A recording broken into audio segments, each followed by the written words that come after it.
let's go on. Look at manifestations of sin. We're going to look at social manifestations, and we're going to look at personal manifestations. And a lot of Christians, Western and non-Western, are awfully good at lining out personal manifestations of sin, like what it looks like that I am a sinner, what it looks like in the life of Telford work that Telford work is a sinner. And we will get there. What I want to lead with, though, is something that you're already seeing in Genesis 3. Sin doesn't have merely individual manifestations. It also has collective manifestations. It also has community, social manifestations. Let's start there, since we're out of the habit of thinking that way.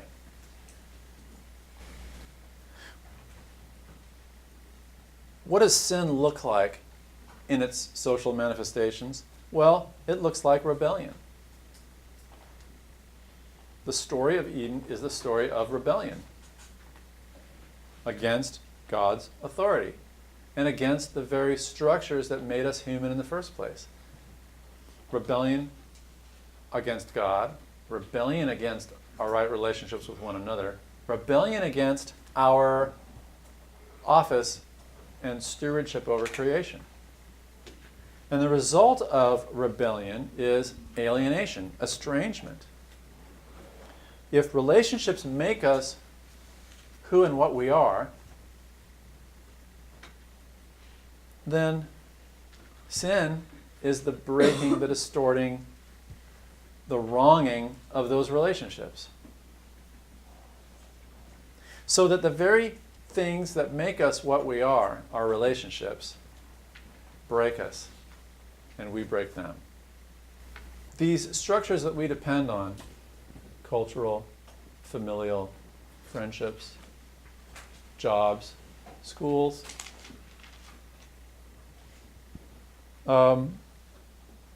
these are broken from the very beginning.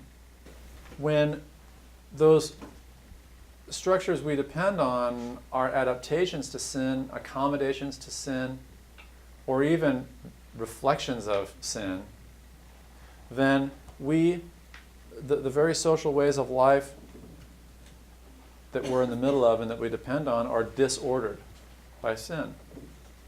Think of the security measures that you depend on for your computer, for your finances, for your own personal property. Think of the boundaries that you have to maintain as a person, what you don't say, what you don't tell people, which would be inappropriate to say or tell people. Think of the clothing that God makes for the man and the woman in the garden. They now need it. We need it. And yet, it's not how it was supposed to be. Sexism. There's prejudice of any number of kinds. It doesn't have to be racism. It can be any number of prejudices. Those arise from the kinds of stereotypes that, again, we depend on to negotiate our world. We look for patterns in relationships, and we construct them and impose them. And when the patterns we find are already distorted by our alienation, and we structure our lives accordingly, we end up in evil settings, right? So human beings don't just rebel against God individually, we rebel against God as groups. We just prayed Psalm 2 this morning as faculty in faculty prayer, and it opens with, "Why did the nations rage and the peoples conspire in vain against the Lord and against his anointed?" Why do the groups of people try to rebel against God and throw off God's authority? It's not just individuals, it's nations that do it. It's peoples. It's families. It's dorms. It's Page. Not just Page, those of you who were like, all of our families, all of our structures, we set aside God. Like we just say no. In my family, there's stuff we don't like about God's rule, and we just blow it off. God could have made a species that wasn't like this, that wasn't radically relational. But then how would we have imaged God? God is radically relational. Structural sin. If human beings are powerful, and we are, we enjoy authority that's given by God,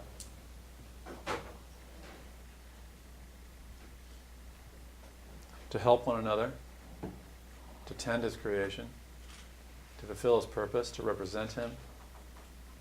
If we abuse that power by directing it towards the wrong goals, towards our own goals instead of God's goals, then through us, sin becomes powerful. All right? When we lend it its power, it becomes powerful. Human power, human authority is the engine powering sin. And a word for sin manifested as power is the realm of the demonic. All right? Sin becomes powerful in a way that it wasn't in the garden. It becomes clever, manipulative, oppressive, stubborn. It becomes a master. God tells Cain, sin's urge is for you. Sin's urge is to master you, but you must master it. And he fails. He's overpowered. Where did it come from? From within, from himself. But it overpowered him. And it overpowers us. When you see demons in the Gospels, they are overpowering their hosts. And they flee because of the power of Jesus' name and the power of Jesus' word.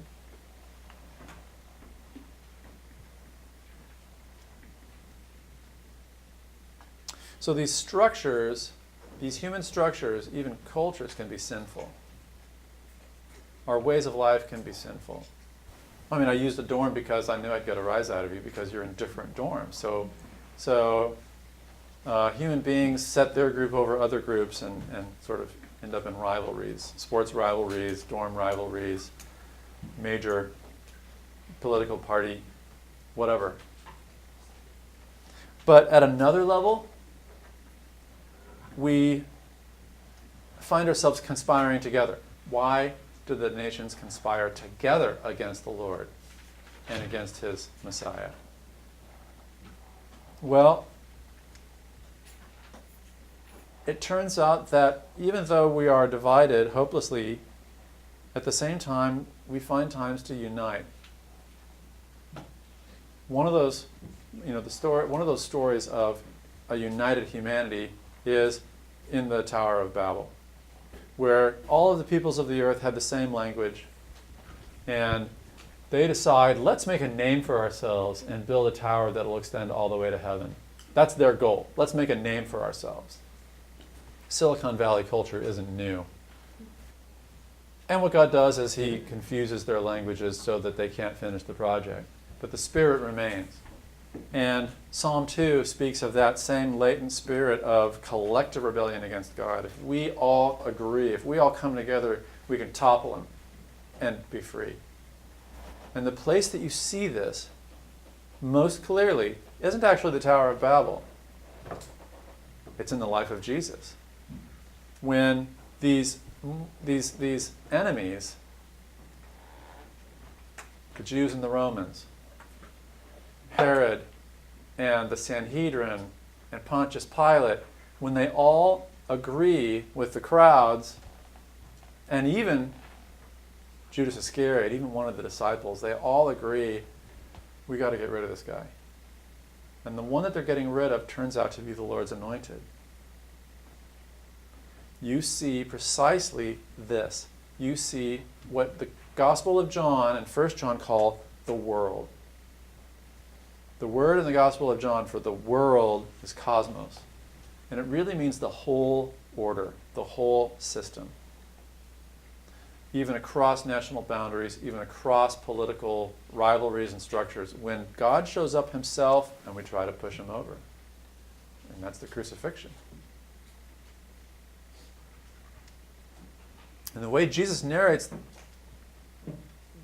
this is that He has overcome the world. And the ruler of this world, which is a mysterious figure who goes by the name Satan.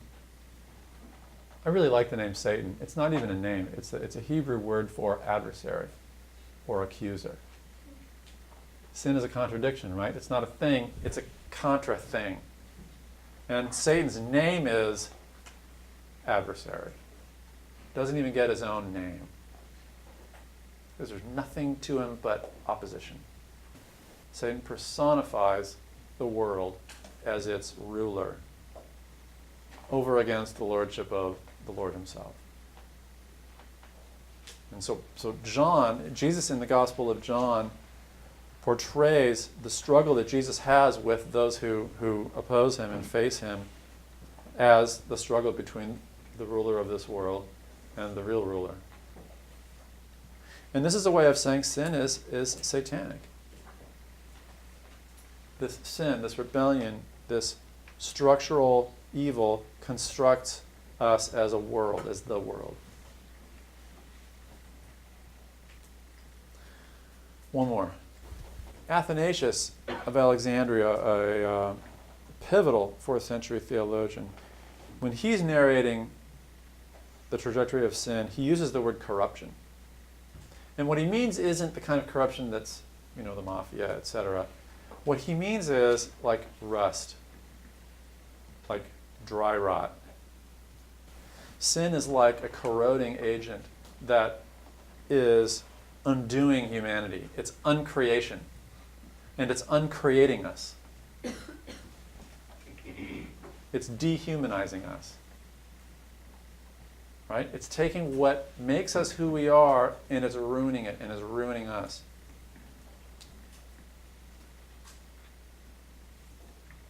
And that too is a social, not just a merely individual force. All right? We are uncreating one another in our sin. All right? Contrast the language of salvation and redemption. We build one another up. We perfect one another, right? We strengthen one another. That's creation language. Sin language is uncreation language. Demo. Sin is demolition. Rust, oxidation, rot, decay. Paul in Romans 8 describes creation as being subject to bondage to decay. Entropy. He's using sin language. It's waiting for its redemption. All right?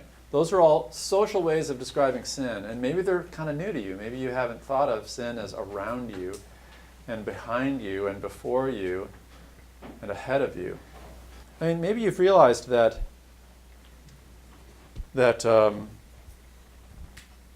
friends who are walking in darkness or families who are troubled, that those have horrible destructive effects on our souls. Maybe you haven't thought about that in terms of sin. That too is what sin means, and you can see it right on the pages of Genesis 3.